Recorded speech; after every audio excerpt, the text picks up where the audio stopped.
Today I'm going to tell you about Florida Panthers. Florida Panthers once fought and flourished in wetlands and swamps throughout the southeast.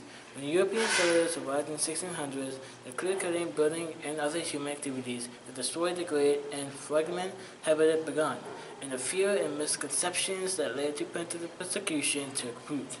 Today, the panther is recognized as Florida's official state animal, but is one of the most endangered mammals on Earth. Panthers are an umbrella species. Protecting them and vast, unspoiled wild territory each one needs to survive. An average of 200 square miles for a single male protects many of the plant animals that live there. In 2013, the service formed the Florida Panther Recovery Implementation Team, consisting of members representing the Service, National Park Service, Florida Fish and Wildlife Conservation Commission, and other stakeholders, with a mandate to prioritize and facilitate management and research activities that are crucial to the achieving the recovery goals identified in the 2008 Recovery Plan. Florida panthers are carnivores, which means they only eat meat. They primarily eat white-tailed deer and wild hogs. The smaller mammals such as raccoons, armadillos, and rabbits are also an important part of their diet. Panthers are opportunistic predators, and unfortunately they will also prey upon unsecured livestock and pets. Historically, this subspecies occurred throughout the southeastern United States from Arkansas and Louisiana eastward across Mississippi, Alabama, Georgia, Florida, and parts of South Carolina. Today, the panther is presently restricted to less than 5% of its historic range in a single breeding population in southern Florida. The breeding range of the Florida panther population is currently restricted to habitats south of the Caloosahatchee River in southern Florida. Recovery efforts to date have successfully contributed to a significant increase in the panther population, which now occupies most available habitats south of the Caloosahatchee River. Prior to 2016, no female panthers or kittens have been documented north of the Caloosahatchee River since 1973. In 2016, however, conservation history was made when the Florida Fish and Wildlife Conservation Commission collected strong evidence of a female panther having crossed the Caloosahatchee River and using the lands in Charlotte County. Humans are one of the panther's greatest threats. This also means that we can directly affect panther's future. It's sad to say that Florida panthers are killed by cars and trucks, particularly on State Road 29 in Alligator Alley, and although it is against the law, hunters also still shoot panthers occasionally. In 2016, 34 Florida panthers were killed by vehicle collisions. Road kills took 23 panthers in 2017, and as of April 2018, 14 dead panthers have been discovered. The Nature Conservancy is leading an effort to conserve panther habitat by establishing connections to existing protected lands that encompass a variety of habitat types, from native lands to working lands.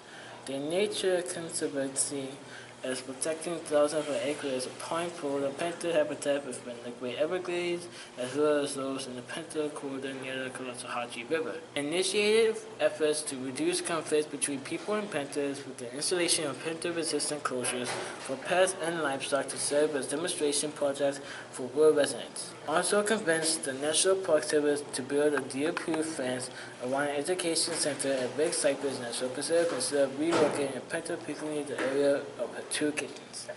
Collisions of vehicles take a terrible toll on panthers.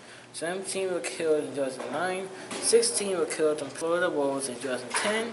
To make the roads that crisscross panther habitat safer for these cats on the move, Defenders is working to advocate for a regional transportation planning that addresses the needs of panthers and other wildlife, hold consensus building meetings with highway authorities, wildlife agencies, landowners, and conservationists, analyze and comment on specific road projects and work to improve or defeat plans that impact public conservation lands and other sensitive areas, and bisect panther habitat, secure support and funding for wildlife underpasses, detection systems, science, and other measures to improve the safety of rural highways.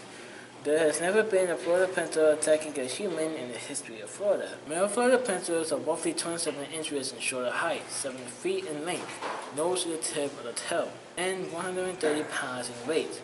Female Florida panthers are smaller, with an average of 80 pounds. The lifespan of a Florida panther is 10 to 15 years in the wild. Mating season for the Florida panther is at its peak during the winter and spring months. Gestation lasts about 90 days, and the litter size can range from 1 to 4 kittens, but rarely do all survive. Kittens have dark spots which fade away as they become adults. The mother cares for them for up to 2 years. She will not mate again until the long leave. Panther activity is greatest between dusk and dawn, so when driving in panther country, be mindful and alert. Slow down and increase your distance between other cars. This allows you time to react. Oh my God.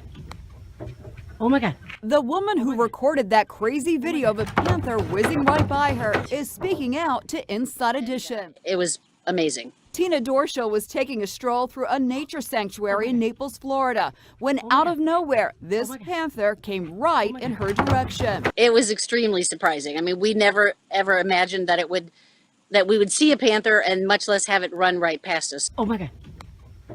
Oh my God. Though nervous, she kept right on recording. I was hoping it, wasn't angry. I think I was just hoping it was going to continue past us, and it did. Oh my God. A homeowner in Golden Gate Estates locking eyes with a panther in her own backyard. Take a look. Oh my God. I am freaking out right now. Look at the size of that panther. My goodness, Andy Lloyd says she was drinking her morning coffee, catching up on Facebook this morning when she looked up to see this panther staring at her. She also says she realizes how amazing and rare it is to actually see one of these creatures up close because she's a teacher. She takes her students on the Panther Posse field trip at FGCU multiple times a year. Thank you for watching this episode of Adventurous Kids.